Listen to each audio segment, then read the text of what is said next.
even if you don't win the immunity hearing.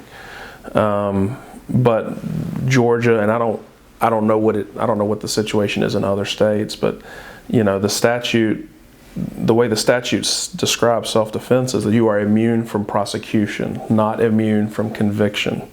And so that's why you get the two opportunities, is because you're literally immune from prosecution. And so if you motion, you say, hey, we shouldn't be doing this at all, I was acting in self-defense, you get that first shot in the immunity hearing. And even, I've had situations where a murder case I had, I think it might have been the last jury trial in Bullitt County before we shut down for the pandemic. We weren't expecting to win on the immunity hearing, but it was an opportunity to bring in the other witnesses in the case and have them testify under oath before the trial. So that was a situation where we had this tool at our disposal, and we were able to use it, not necessarily for I guess for its intended purpose per se, although we were still hoping we would win. But we knew we would get some benefit out of it by, okay, some time has passed, these people are going to have to come back and testify. I think by that point the shooting had occurred, I think about 2 years previous. And so, memories had started to fade and details changed. And so that's really twofold. One, generally the more people testify, and this is just human nature, the more people testify, the more their testimony is going to change.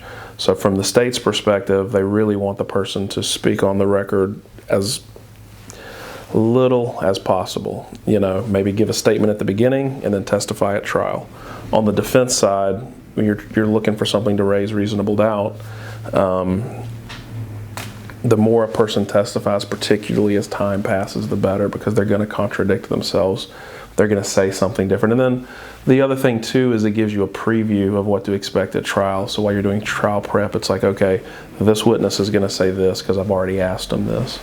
And an immunity hearing in that case gave us the opportunity to go ahead and get a sneak peek at what they were going to say.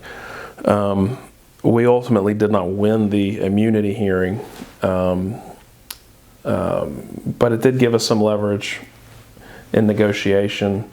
Okay, we're like, well, this is what your witnesses are going to say, and here's how it lines up with the facts in the case, or the evidence that we have so far.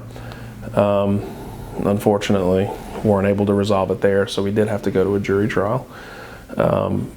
But it did resolve positively in a reduction from felony or malice murder.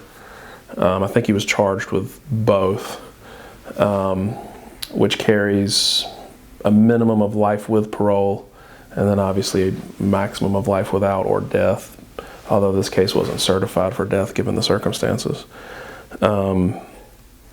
And we ended up with a manslaughter instead of a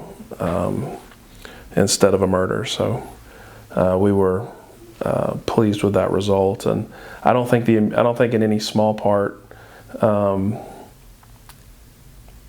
I don't think the immunity hearing played a small part. I mean, I think it was very helpful for us to parade all those witnesses in first and get to give them a pointed cross-examination before they testified at trial. It's very helpful.